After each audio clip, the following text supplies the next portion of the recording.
दोस्तों नमस्कार, ये है मार्गदर्शन फॉर सिविल सर्विसेज। मैं अनुराग चौधरी। दोस्तों समाजशास्त्र के महत्वपूर्ण प्रश्नों के अंतर्गत इस वीडियो में हम सॉल्व करेंगे समाजशास्त्र के विविध प्रश्नों का भाग 6 जो आपके आगामी परीक्षाओं जैसे पीजीटी परीक्षा, गवर्नमेंट इंटर कॉलेज प्रवक्ता, गवर्नमेंट डिग्री कॉलेज, उच्चतर शिक्षा असिस्टेंट प्रोफेसर, केंद्रीय विद्यालय संगठन और नेट जेआरएफ के लिए बहुत ही उपयोगी है। तो आइए शुरू करते हैं आज का वीडियो। पहला प्रश्न है दोस्तों, राष्ट्रीय पिछड़ा वर्ग वित्त और विकास निगम का गठन किया गया था कब? तो आप जान लीजिए, राष्ट्रीय पिछड़ा वर्ग वित्त और विकास निगम का गठन 13 जनवरी 1992 को किया गया था। ऑप्शन बी आपका सही उत्तर है। आप जान लीजिए, राष्ट्रीय पिछड़ा वर्ग वित्त और विकास निगम जिसको NBCFDC कहा जाता है, ये सामाजिक न्याय और अधिकारिता मंत्रालय के अधीन भारत सरकार का एक उपक्रम है और इसका गठन कंपनी अधिनियम 1956 की धारा 25 के अंतर्गत 13 जनवरी 1992 को किया गया था। इसका उद्देश्य पिछड़े वर्गों और गरीब लोगों के कौशल विकास और स्वरोजगार उपलब्ध कराकर उन्हें आर्थिक रूप से बढ़ावा देना और विकासात्मक गतिविधियों द्वारा लाभ प्राप्त कराना है। अगला प्रश्न है दोस्तों, मनरेगा से क्या आशय है? तो उत्तर है, मनरेगा का पूर्ण विस्तार है महात्मा गांधी राष्ट्रीय ग्रामीण रोजगार गारंटी अधिनियम यानी MGNREGA, Mahatma Gandhi national rural employment guarantee act, ये मनरेगा का फुल फॉर्म है। अगला प्रश्न है दोस्तों, महात्मा गांधी राष्ट्रीय ग्रामीण रोजगार गारंटी अधिनियम 2005 का मुख्य उद्देश्य क्या है आपको बताना है। एक वित्तीय वर्ष में प्रत्येक ग्रामीण परिवार को 100 दिन तक का अकुशल हाथों से किया जाने वाला कार्य, लैंगिक समानता सुनिश्चित करना, सामाजिक समावेशन सुनिश्चित करना या उपर्युक्त सभी। तो उपर्युक्त सभी ये मनरेगा या महात्मा गांधी राष्ट्रीय ग्रामीण रोजगार गारंटी अधिनियम का उद्देश्य है। अगला प्रश्न है दोस्तों, कस्तूरबा गांधी बालिका विद्यालय योजना किस वर्ष शुरू की गई थी? तो याद रखिएगा, वर्ष 2004 में। अनुसूचित जाति, जनजाति, पिछड़े वर्ग की बालिकाओं और ग्रामीण क्षेत्रों के आवासीय क्षेत्र के लोगों के लिए शिक्षा देने के लिए कस्तूरबा गांधी बालिका विद्यालय योजना 2004 में शुभारंभ किया गया था और भारत सरकार ने 1 अप्रैल 2007 को हुए सर्व शिक्षा अभियान में इस योजना का विलय कर लिया है। अगला प्रश्न है दोस्तों, सामाजिक घटना की नॉडेल की अवधारणा 3 मापदंडों या कसौटियों पर आधारित है। कौन उसकी सूची में शामिल नहीं है? देखिए, सामाजिक घटनाओं में पुनरावृत्ति की प्रवृत्ति, सामाजिक घटनाओं का टिकाऊपन, बदलता संतुलन, सामाजिक घटनाओं की विशिष्टता, ये नॉडेल की 3 मापदंडों की अवधारणा में शामिल नहीं है। अगला प्रश्न है दोस्तों, सामाजिक संरचना को संस्थागत व्यवस्था तथा क्षेत्र के संदर्भ में किसने परिभाषित किया है आपको बताना है। तो सही उत्तर है गर्थ एवं मिल्स। आप जान लीजिए दोस्तों, गर्थ और मिल्स विचारक हैं। इन्होंने सोशल स्ट्रक्चर यानी सामाजिक संरचना को संस्थागत व्यवस्था और क्षेत्र के संदर्भ में परिभाषित किया है। अगला प्रश्न है दोस्तों, किसने सामाजिक संरचना को संस्थागत व्यवस्था और क्षेत्रों के संदर्भ में परिभाषित किया है? तो आप जानते हैं, विचारक हैं गर्थ और मिल्स। इन्होंने सामाजिक संरचना को संस्थागत व्यवस्था और क्षेत्रों के संदर्भ में परिभाषित किया है। अगला प्रश्न है, निम्नलिखित समाजशास्त्रियों में किसने संरचनाकरण की अवधारणा दी है आपको बताना है। तो सही उत्तर है एंथनी गिडेंस ने। दोस्तों, एंथनी गिडेंस ने 1970 में अपनी पुस्तक द कॉन्स्टिट्यूशन ऑफ सोसाइटी में संरचनाकरण की अवधारणा प्रस्तुत की है और गिडेंस का कहना है कि संरचना ही क्रिया को निर्धारित करती है। अगला प्रश्न है, निम्नलिखित समाजशास्त्रियों में किस समाजशास्त्री ने संरचनाकरण की अवधारणा दी है? तो आप जान लीजिए, एंथोनी गिडेंस ने। अगला प्रश्न है, निम्नलिखित में से कौन संरचनाकरण सिद्धांत का प्रस्थापक या संस्थापक है? देखिए, मिशेल फूको, एंथोनी गिडेंस, देरिदा या फिर जुर्गन हैबरमास। तो सही उत्तर है संरचनाकरण सिद्धांत के प्रस्थापक एंथोनी गिडेंस हैं। अगला प्रश्न है, निम्नलिखित में से किस विद्वान ने समय और स्थान को सामाजिक जीवन में नए सिरे से परिभाषित किया है और इसके लिए समय स्थान दूरीकरण अवधारणा का प्रयोग किया है? तो उत्तर है एंथोनी गिडेंस ने। दोस्तों, एंथोनी गिडेंस और हार्वे दोनों ने वैश्वीकरण की व्याख्या अन्योन्याश्रिता या व्यक्तियों और देशों की पारंपरिकता के संदर्भ में समय और स्थान की फ्रेमवर्क में किया है। और एंथोनी गिडेंस ने अपनी पुस्तक कॉन्सिक्वेंसेज ऑफ मॉडर्निटी 1991 में वैश्वीकरण की आधुनिकता का परिणाम बताया है। उन्होंने बताया कि वैश्वीकरण प्रक्रिया ने समय और स्थान को सामाजिक जीवन में नए सिरे से प्रभावित किया है। इसके लिए उन्होंने सामाजिक स्थान समय स्थान दूरीकरण यानी टाइम स्पेस डिस्टेंसिनेशन अवधारणा का प्रयोग किया। और डी हार्वे ने अपनी पुस्तक the condition of post modernity 1989 में गिडेंस की समय स्थान दूरीकरण सिद्धांत में ऐतिहासिकता का योगदान दिया है। अगला प्रश्न एक महत्वपूर्ण कथन है, किसके अनुसार आधुनिक समाज एक भगोड़ा समाज है? तो उत्तर है एंथोनी गिडेंस। एंथोनी गिडेंस के अनुसार आधुनिक समाज एक भगोड़ा समाज है। सारी दुनिया भाग दौड़ में लगी है और जोखिम के कारण आधुनिक समाज भगोड़ा बन गया है।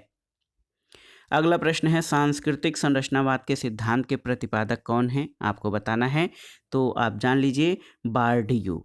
दोस्तों, संरचनावाद के एक नए रूप जिसके प्रणेता पियरे बार्डियू हैं और रॉबर्ट बोथनो हैं, इनको सांस्कृतिक संरचनावाद का नाम दिया गया है। और इस नवीन संरचनावाद के अनुसार संरचना नियमों की एक कड़ी मात्र है और इन नियमों के द्वारा ही आनुभविक स्थितियों का अनुमान लगाया जाता है।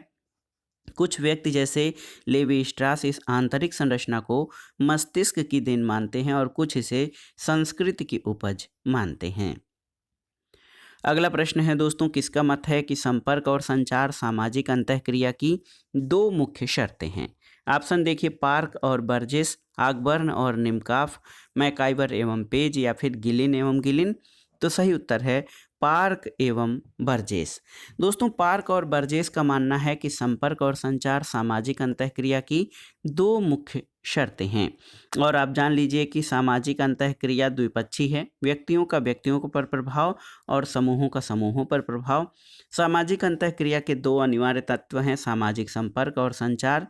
गिलिन और गिलिन के अनुसार सामाजिक संपर्क अंतःक्रिया की प्रथम अवस्था है और मैकाइवर का कहना है कि सामाजिक प्रक्रिया एक विधि है जिसके द्वारा मनुष्यों के समूह के मनुष्यों के संबंध एक विशिष्ट स्वरूप ग्रहण करते हैं। अगला प्रश्न है दोस्तों, पोलिश कृषकों का अध्ययन किसके द्वारा किया गया था? तो याद रखिएगा, थॉमस और नैनकी। दोस्तों, विलियम आई थॉमस और फोलियन नैनकी ने पोलिश कृषकों का अध्ययन करके 1918 में अपने 5 खंडों में प्रथम खंड की पुस्तक the Polish peasant in Europe and America को प्रकाशित किया। थॉमस और नैनकी ने उल्लेख किया कि पोलिश कृषक समाज संगठन, विघटन तथा पुनर्गठन 3 चरणों से होकर गुजरा है। अगला प्रश्न है दोस्तों, किसने चिपको आंदोलन का व्यापक अध्ययन किया है? आपको बताना है, तो उत्तर है प्रसिद्ध इतिहासकार रामचंद्र गुहा। दोस्तों, रामचंद्र गुहा ने चिपको आंदोलन का व्यापक अध्ययन किया है, जो अपनी पुस्तक दी अनक्वाइट बर्ड्स में विस्तृत व्याख्या इन्होंने की है। अगला प्रश्न है दोस्तों, सोरोकिन ने संबंधों को 3 प्रकारों में विभक्त किया है, निम्नांकित में से कौन उनकी सूची में शामिल नहीं है? देखिए, पारिवारिक संबंध, संविदात्मक संबंध, ऐच्छिक संबंध या अनिवार्य संबंध। तो सही उत्तर है सोरोकिन के संबंधों के 3 प्रकारों में ऐच्छिक संबंध शामिल नहीं है। इसमें पारिवारिक, संविदात्मक और अनिवार्य संबंध शामिल हैं। अगला प्रश्न है दोस्तों, ब्रह्म समाज की स्थापना किसने की थी? तो आप जानते हैं, ब्रह्म समाज की स्थापना राजा राम मोहन राय ने 20 अगस्त 1828 को कलकत्ता में की थी। और राजा राम मोहन राय प्रथम भारतीय थे जिन्होंने उस सदी में भारतीय धर्म और सामाजिक कुरीतियों को दूर करने का सार्थक प्रयास किया। इसी कारण उन्हें भारतीय पुनर्जागरण का पिता कहा जाता है। अगला प्रश्न है दोस्तों, किसने 19वीं शताब्दी के अंत में पुणे में सत्य शोधक समाज की स्थापना की और अस्पृश्यों को अधिकार दिलाने के प्रयास किए? तो सही उत्तर है ज्योतिबा फूले। दोस्तों, महाराष्ट्र में ज्योतिबा फूले ने ब्राह्मणों के विरोध में एक सशक्त आंदोलन चलाया था और उन्होंने लड़कियों के लिए एक स्कूल, हरिजनों के लिए एक स्कूल और विधवाओं के लिए अनाथालय खोले। फूले ने ब्राह्मणों की श्रेष्ठता यानी उच्च पद को चुनौती दी। आम जनता के लिए फूले की 2 पुस्तकें सार्वजनिक सत्य धर्म और गुलामगिरी प्रेरणा के स्रोत बन गईं और ब्राह्मण आधिपत्य के विरुद्ध जिहाद उठाने के लिए उन्होंने 1873 में सत्यशोधक समाज की स्थापना की थी। समाज का नेतृत्व माली, तेली, कुंभी और सती आदि पिछड़े वर्गों के हाथों में था। फूले स्वयं माली थे। उनके आंदोलन का मुख्य उद्देश्य समाज सेवा और महिलाओं तथा निम्न जाति के लोगों में शिक्षा का प्रसार करना था। अगला प्रश्न है दोस्तों, सत्य शोधक समाज की स्थापना ज्योतिबा राव फूले द्वारा की गई थी कब? तो याद रखिएगा 1873 यानी 1873 में सत्य शोधक समाज की स्थापना की गई थी। अगला प्रश्न है, सत्य शोधक समाज की स्थापना किसने की थी? तो श्री ज्योतिबा फूले ने। अगला प्रश्न है, निम्नलिखित में से कौन दक्षिण भारत में ब्राह्मण विरोधी आंदोलन के नेता थे? ऑप्शन देखिए, PD. नेट्टर, LG. हवानुर, EV. Ramaswamy Naikar और एल. ओक्सिन। तो सही उत्तर है ई.वी. रामास्वामी नायकर। दोस्तों, ई.वी. रामास्वामी नायकर एक तमिल राष्ट्रवादी राजनेता और सामाजिक कार्यकर्ता थे। इनके प्रशंसक उन्हें आदर के साथ पेरियार संबोधित करते थे। वे आजीवन रूढ़िवादी हिंदुत्व का विरोध करते रहे और हिंदी के अनिवार्य शिक्षण का भी उन्होंने घोर विरोध किया। उन्होंने ब्राह्मणवाद और ब्राह्मणों पर करारा प्रहार किया और एक पृथक राष्ट्र द्रविड़ नाडु की मांग की थी। अगला प्रश्न है दोस्तों, मानव समाज। देखिए, मानव समाज में व्यवस्था बनाए रखने में निम्नलिखित में से कौन उत्तरदायी है? ऑप्शन देखिए, अनुशास्त, विश्वास, श्रम विभाजन या समूह मत। तो सही उत्तर है अनुशास्त यानी सैंक्शंस। दोस्तों, अनुशास्त यानी सैंक्शंस का अर्थ अंकुश, निषेध और दंड है। प्रचलित अर्थ में अनुशास्त शब्द का प्रयोग नकारात्मक और संगठित पक्ष में किया जाता है, अर्थात जब कोई समाज या समूह अपने सदस्यों को किसी व्यवहार या आचरण को न करने का निर्देश देता है और यदि वह इसका उल्लंघन करता है तो उसे दंडित किया जाता है। अनुशासन में दंड और पुरस्कार दोनों निहित हैं। अगला प्रश्न है, ए.आर. देसाई की राष्ट्रवाद की परिभाषा किससे प्रेरित है? आपको बताना है। ऑप्शन है एस.एम. लिपसेट से, ई.एच. कार से, एम. वेबर से या अल्थुजर से। तो सही उत्तर है ई.एच. कार से। दोस्तों, ए.आर. देसाई की राष्ट्रवाद की परिभाषा ई.एच. कार से प्रेरित है। ई.एच. कार ने राष्ट्रों का उदय मध्य युग की समाप्ति पर माना है। ए.आर. देसाई राष्ट्रवाद की व्याख्या में लिखते हैं कि सामाजिक, आर्थिक और सांस्कृतिक विकास के खास दौर में राष्ट्रों का जन्म हुआ। सामाजिक अस्तित्व के पूर्ववर्ती कालों का अराष्ट्रिक जन समुदायों से आधुनिक युग के राष्ट्र अपने निम्नलिखित गुणों के कारण भिन्न हैं। राष्ट्र के सारे सदस्य किसी निश्चित भूभाग में ही अर्थतंत्र के अंतर्गत परस्पर जैविक रूप से संयुक्त होते हैं, जिसके फलस्वरूप उसमें सम्मिलित आर्थिक अस्तित्व का भाव होता है। वे प्रायः एक ही भाषा का प्रयोग करते हैं। उनकी एक ही मनोवैज्ञानिक संरचना और उससे विकसित सार्वजनिक लोक संस्कृति होती है। अगला प्रश्न है, निम्नलिखित में से कौन सा विकल्प सामाजिक व्यवस्था की इकाइयों को इंगित करता है? आपको बताना है। ऑप्शन है क्रिया, कर्ता, भूमिका और परिस्थिति या ये सभी। तो सही उत्तर है ये सभी। आप जान लीजिए, क्रियाकर्ता और भूमिका और परिस्थिति तीनों ही सामाजिक व्यवस्था की इकाइयों को इंगित करते हैं। अगला प्रश्न है दोस्तों, पार्सन्स के अनुसार इनमें से क्या समाज व्यवस्था की प्रकार्यात्मक पूर्ण आवश्यकता नहीं है? तो देखिए, सामाजिक पृथकता, प्रतिमानों को बनाए रखना और तनाव प्रबंधन, पर्यावरण से अनुकूलन या लक्ष्य प्राप्ति। तो सही उत्तर है सामाजिक पृथकता। दोस्तों, सामाजिक पृथकता जो है वो समाज व्यवस्था की प्रकार्यात्मक पूर्व आवश्यकता नहीं है। अब आते हैं अगले प्रश्न पर। दोस्तों, बहुत ही महत्वपूर्ण प्रश्न है ये कि भारत में निम्नलिखित में से कौन सा महत्वपूर्ण कारक नहीं है जो राष्ट्रीय अखंडता को बाधित करता है? देखिए, क्षेत्रवाद, भाषावाद, पूंजी का अभाव या जातिवाद। तो पूंजी का अभाव दोस्तों ये राष्ट्रवाद को बाधित करने या राष्ट्रीय अखंडता को बाधित करने का कारक नहीं है, जबकि क्षेत्रवाद, भाषावाद, सांप्रदायिकता और जातिवाद ये राष्ट्रीय एकीकरण की प्रमुख बाधाएं हैं। अगला प्रश्न है, निम्नलिखित में से कौन सी विशेषता संप्रदायवाद की नहीं है? आपको बताना है। देखिए, श्रेष्ठता की भावना, घृणा की भावना, अलगाव की भावना या राष्ट्रीयता की भावना। तो राष्ट्रीयता की भावना संप्रदायवाद की विशेषता में शामिल नहीं है। अगला प्रश्न है, संप्रदायवाद में कौन सा तत्व शामिल नहीं होता है? देखिए, सहिष्णुता, पूर्वाग्रह, असुरक्षा या तनाव। तो आप जान लीजिए सहिष्णुता। दोस्तों सहिष्णुता जो है ये संप्रदायवाद में शामिल नहीं होता है, जबकि पूर्वाग्रह, असुरक्षा और तनाव ये संप्रदायवाद के तत्व हैं। अगला प्रश्न है, निम्नलिखित में से कौन सा राष्ट्रीय एकीकरण के लिए चुनौती नहीं है? जातिवाद, नगरवाद, सांप्रदायिकतावाद या क्षेत्रवाद? तो सही उत्तर है नगरवाद। देखिए जातिवाद, सांप्रदायिकतावाद और क्षेत्रवाद राष्ट्रीय एकीकरण के लिए चुनौती हैं, जबकि नगरवाद जो है नगरों के विकास से संबंधित है। अगला प्रश्न है, निम्न कारकों में से कौन राष्ट्रीय एकीकरण में बाधक है? देखिए जातिवाद, संप्रदायवाद, क्षेत्रवाद और मद्यपान। तो आप जान लीजिए दोस्तों जातिवाद, संप्रदायवाद और क्षेत्रवाद ये राष्ट्रीय एकीकरण में बाधक तत्व है। ऑप्शन सी आपका सही उत्तर है। अगला प्रश्न है, सांप्रदायिकता क्या है? अगर आपसे एक लाइन में पूछा जाए तो सांप्रदायिकता को आप कैसे परिभाषित करेंगे? देखिए अपने जाति, समूह और धर्म के प्रति निष्ठा की भावना ये सांप्रदायिकता है। अगला प्रश्न है दोस्तों, निम्नलिखित में से कौन सा कारक जातिवाद के लिए उत्तरदायी नहीं है? आपको बताना है। देखिए परंपरागत व्यवसाय, जातिगत प्रतिष्ठा में विश्वास, अंतरजातीय विवाह या जाति संगठन। तो उत्तर है अंतरजातीय विवाह दोस्तों। ये अंतरजातीय विवाह या इंटरकास्ट मैरिज जातिवाद को कम करने में महत्वपूर्ण भूमिका निभाता है। अगला प्रश्न है, मानव में जाति असमानता उन्मूलन के उपचारात्मक उपाय कौन हैं? देखिए शिक्षा, अंतरजातीय विवाह को प्रोत्साहन, जाति शब्द का न्यूनतम प्रयोग या आर्थिक समानता को प्रोत्साहन। तो सही उत्तर हो जाएगा 1, 2, 3, 4 यानी चारों।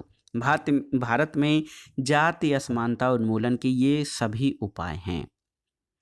अगला प्रश्न है दोस्तों, क्षेत्रवाद में क्या क्या चीज़ें अंतर्निहित हैं? आपको बताना है। प्रांतीयता, अलगाववाद, समुदायवाद का विकास या फिर राष्ट्रवाद, इसमें से कौन सा क्षेत्रवाद में अंतर्निहित है? आपको बताना है। तो देखिए प्रांतीयता और अलगाववाद दोस्तों 1 और 2, प्रांतीयता और अलगाववाद ये बहुत ही महत्वपूर्ण हैं जो कि क्षेत्रवाद में अंतर्निहित हैं। और आप जान लीजिए एक क्षेत्र विशेष के लोगों का कुछ सामान्य आधारों पर उस क्षेत्र के साथ लगाव की भावना क्षेत्रवाद है। जब ये भावना प्रबल हो जाती है तो व्यक्ति प्रांतीयता का शिकार हो जाता है और क्षेत्रीय हितों के समक्ष राष्ट्रीय हितों की उपेक्षा कर देता है। ऐसी स्थिति में क्षेत्रवाद एक समस्या बन जाती है। अगला प्रश्न है, निम्नांकित में से कौन सा भारत में क्षेत्रवाद को जन्म देने वाला कारक है? आपको बताना है। तो उत्तर है क्षेत्रीय संस्कृति को श्रेष्ठ मानना, ये भारत में क्षेत्रवाद को जन्म देने वाला प्रमुख कारक है। अगला प्रश्न है, कौन सा कारक भ्रष्टाचार के लिए उत्तरदायी नहीं है? देखिए स्वार्थ की पूर्ति, नियम कानूनों के संबंध में पूर्ण जानकारी, अत्यधिक प्रतिस्पर्धा या उच्च अधिकारियों का सहयोग। तो सही उत्तर है नियम कानूनों के संबंध में पूर्ण जानकारी, ये भ्रष्टाचार के लिए उत्तरदायी नहीं है। आप जान लीजिए स्वार्थ की पूर्ति, अत्यधिक प्रतिस्पर्धा और उच्च अधिकारियों का सहयोग भ्रष्टाचार के लिए उत्तरदायी है। अगला प्रश्न है दोस्तों, संप्रदायवाद में कौन सा तत्व शामिल नहीं होता है? सहिष्णुता, पूर्वाग्रह, तनाव और असुरक्षा। तो उत्तर है संप्रदायवाद में सहिष्णुता शामिल नहीं है। अगला प्रश्न है दोस्तों, भ्रष्टाचार का मुख्य कारण क्या है? देखिए आर्थिक, धार्मिक, सांस्कृतिक या प्राकृतिक। तो सही उत्तर है मुख्य कारण आर्थिक है। अगला प्रश्न है दोस्तों, अंधविश्वास उसे कहते हैं जिसमें क्या होता है? तो उत्तर है अंधविश्वास उसे कहते हैं जिसमें घटना का दोष सिद्ध से कोई संबंध नहीं होता है। और मार्क्सवादी दृष्टिकोण में अंधविश्वास वह विचार पद्धति है जिसे आमतौर पर धर्मशास्त्री और बुर्जुआ साहित्य में सच्ची आस्था के मुकाबले रखा जाता है, जो आदिम जादू से जुड़ा होता है। किसी भी धर्म के अनुयायी दृष्टिकोण से अन्य धर्मों के सिद्धांत और अनुष्ठान अंधविश्वास की श्रेणी में आते हैं। मार्क्सवादी निरीश्वरवाद धार्मिक आस्था और किसी भी तरह के अंधविश्वास को पूर्णतः अस्वीकार करता है। अगला प्रश्न है, किसने परिभाषित किया है कि प्रत्यक्ष अथवा अप्रत्यक्ष लाभ प्राप्ति हेतु जानबूझकर निश्चित कर्तव्य का पालन न करना ही भ्रष्टाचार है? तो सही उत्तर क्या हो जाएगा दोस्तों? सही उत्तर हो जाएगा इलियट और मैरिल। देखिए इलियट और मैरिल विचारकों के अनुसार अपने अथवा अपने सगे संबंधियों, परिवार वालों, मित्रों के लिए प्रत्यक्ष अथवा अप्रत्यक्ष कोई भी आर्थिक अथवा अन्य लाभ उठाना भ्रष्टाचार है। और राजनीतिक भ्रष्टाचार प्रत्यक्ष या अप्रत्यक्ष रूप से व्यक्तिगत लाभ करने के लिए किसी निर्दिष्ट कर्तव्य का जानबूझकर पालन न करना है। रॉबर्ट सी ब्रुक्स के अनुसार भ्रष्टाचार में किसी मूर्त या अमूर्त लाभ के लिए किए जाने वाले गैर कानूनी कार्य शामिल होते हैं। अगला प्रश्न है, निम्न में से दुर्बल वर्ग कौन नहीं है? देखिए, अनुसूचित जाति, अनुसूचित जनजाति, लघु सीमांत कृषक या औद्योगिक श्रमिक। तो सही उत्तर है लघु सीमांत कृषक, ये दुर्बल वर्ग नहीं है। भारतीय समाज के कुछ समूह सामाजिक और आर्थिक दृष्टि से अत्यंत पिछड़े हैं और इन्हें कमजोर या दुर्बल वर्ग कहा जाता है। इनके अंतर्गत अनुसूचित जातियां, अनुसूचित जनजातियां, अन्य पिछड़ा वर्ग, महिलाएं, अल्पसंख्यक और श्रमिक वर्ग को शामिल किया जाता है। अगला प्रश्न है, निम्नलिखित में से कौन सा वाक्य अल्पसंख्यक वर्ग की परिभाषा में शामिल है? तो आप जान लीजिए, अल्पसंख्यक वो होता है जो समूह एकात्मकता की मजबूत भावना, जो आंशिक रूप से अलग कर देने के समग्र अनुभव पर आधारित है। ऑप्शन बी आपका सही उत्तर हो जाएगा।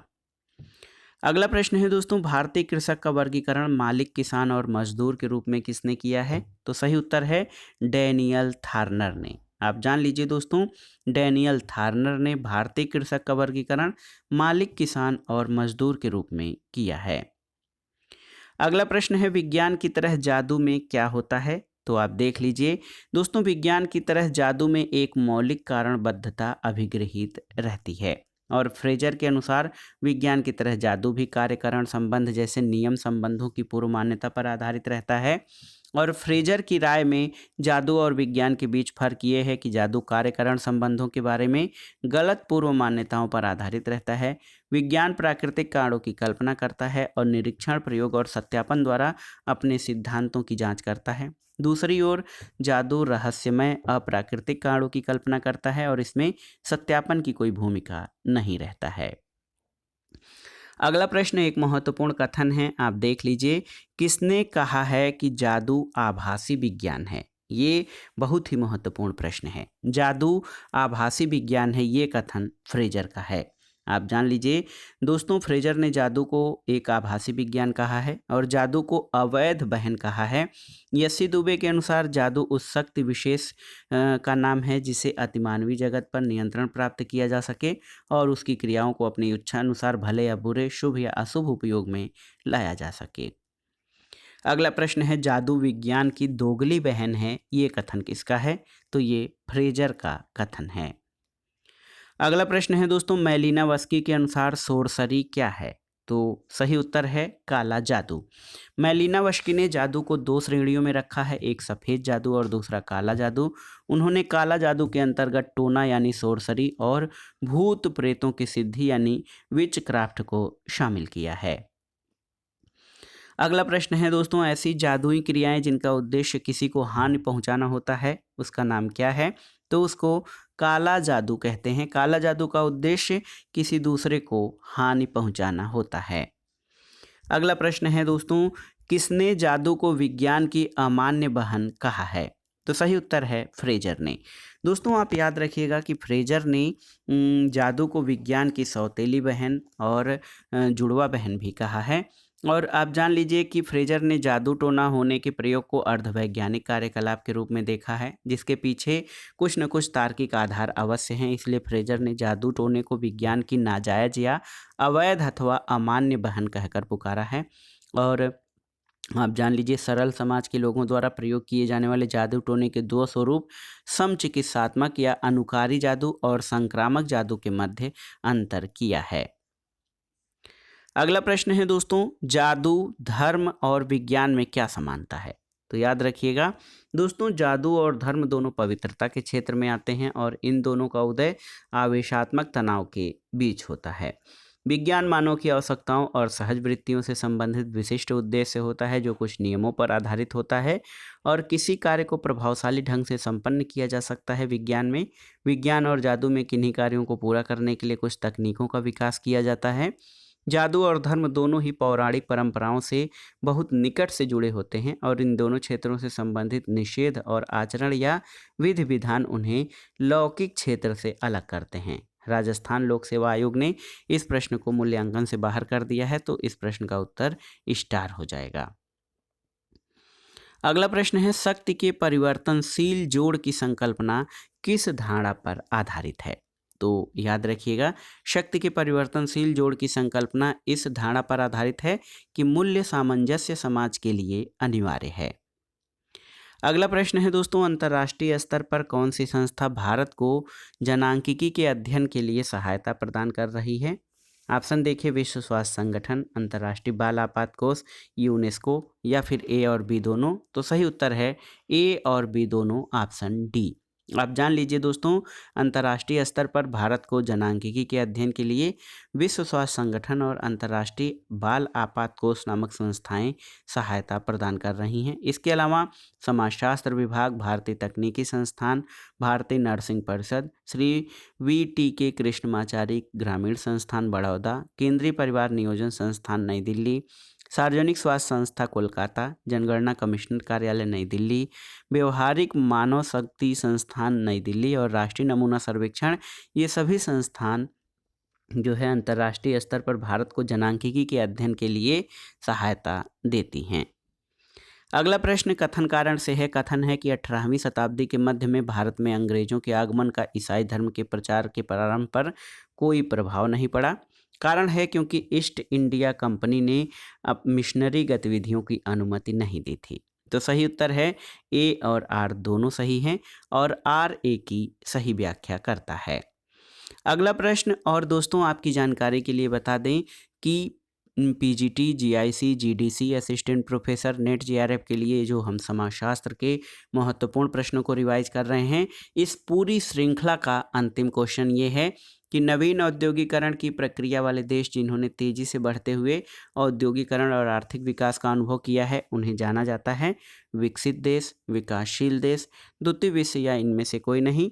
तो सही उत्तर है विकासशील देश।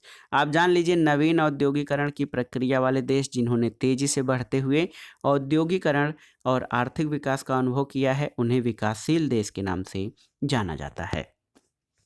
तो दोस्तों ये था आज का वीडियो। विभिन्न परीक्षाओं और उत्तराखंड, राजस्थान, MP, छत्तीसगढ़ आदि लोक सेवा आयोग के द्वारा आयोजित समाजशास्त्र विषय से आयोजित की जाने वाली विभिन्न परीक्षाओं के लिए महत्वपूर्ण प्रश्नों को हमने जो है रिवाइज किया है और इसी के साथ समाजशास्त्र के महत्वपूर्ण प्रश्नों का ये जो सीरीज़ था, ये श्रृंखला जो काफ़ी लंबे समय से हम चला रहे हैं, ये यहीं पे समाप्त होती है। और समाजशास्त्र विषय से संबंधित जो वन लाइनर प्रश्न हैं जो आपको रिवीजन में सहायक होंगे, इसके बाद हम शुरू करेंगे। तो आप हमारे चैनल से जुड़े रहें, वीडियो को लाइक करें, शेयर करें और मार्गदर्शन फॉर सिविल सर्विसेज को सब्सक्राइब करें। वीडियो देखने के लिए धन्यवाद। नमस्कार।